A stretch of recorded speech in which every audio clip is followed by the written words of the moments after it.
Hello, welcome to Tips on Teens. My name is Kent Toussaint, licensed marriage and family therapist, coming to you live every Wednesday at your lunch break to answer your parenting questions. Although today is a little different. We got a question from a teen, we believe this time. Not sure if the question was in jest or in all seriousness, but we think it's something that deserves to be addressed. So here's the question of the week that we got from someone who's watching us. How do I get my mom to shut up? Now, there are a couple things that stand out for me for this question. Number one, there's a teenager still on Facebook. That surprises me. I don't know why they're still there, because usually they're on Snapchat or Instagram or something else. But I respect that they are there. I respect that this teenager was reaching out. And the second thing is, this teenager is asking for help. There's a disconnect between mom and teenager, and they're not communicating very well. This teenager feels like mom is overbearing, that she won't stop. And again, this is just my speculation from what little I know from this question, but this is a common thing that I deal with a lot in my practice with teens and parents. Every one of us who is watching, or every human right now, has at one time wanted their parents to shut up. This is not an uncommon thing. Now, is it said respectfully? No. Is it said with a mature way? No. But what is the message? What is the feeling behind it? There's frustration and anger and a sense of just being fed up. And so we want to address that. So if you are in this situation, if you're the teen and you're watching this, I encourage you to stay calm. And because the more you lash out at your mom, the more she's going to lash out at you, and it's just going to be this endless cycle of arguing, and she's going to feel the need to yell at you more, and it's not going to work. So I encourage you to find a way to stay calm. And you can instead communicate more in a more mature way. You can tell your mom something like, "Mom, I hear you have a lot to say, but right now my emotions are a little too high to hear it. Can you just give me 10 minutes to cool down? Can you give me a half hour to cool down? Can you give me the day to cool down? I know you got a lot to say, but I can't hear right now. I don't want to yell at you." Find a way to communicate a way to stay calm. Help the situation to stay not de-escalated, not super escalated where you guys are yelling, because as soon as you guys are yelling, no one's listening. Now, if you're the parent in this situation and your teen has the wherewithal and the maturity to say something like, "Mom, I need to back off right now. I need to have a break. This is getting too much. I need, give me an hour. Let me go take a shower. Let me go do my homework. Let me go take a walk," whatever it is.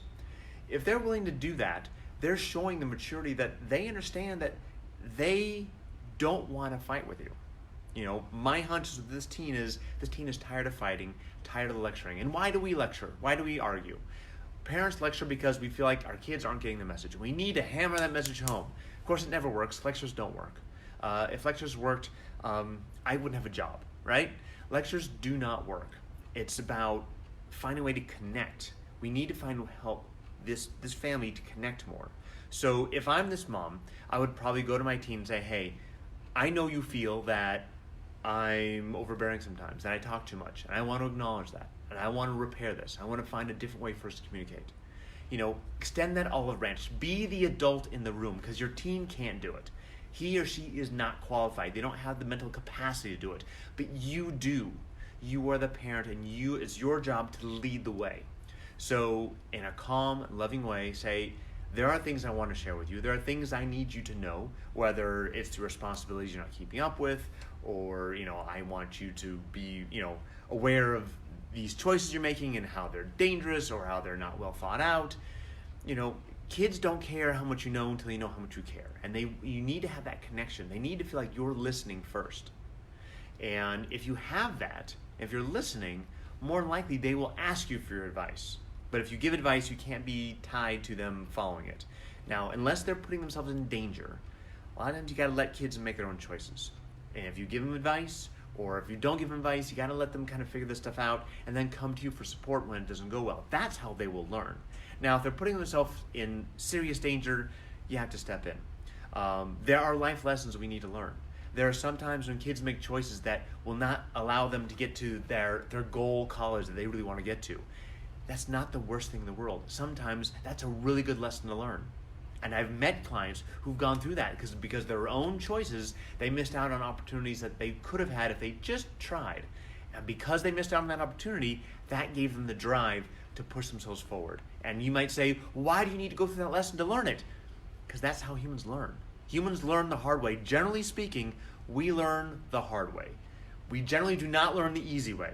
So we got to let our kids be in a situation, a safe place, to learn the hard way and have that safety net of loving, compassionate parents who will still set boundaries, for them to learn and pick themselves back up.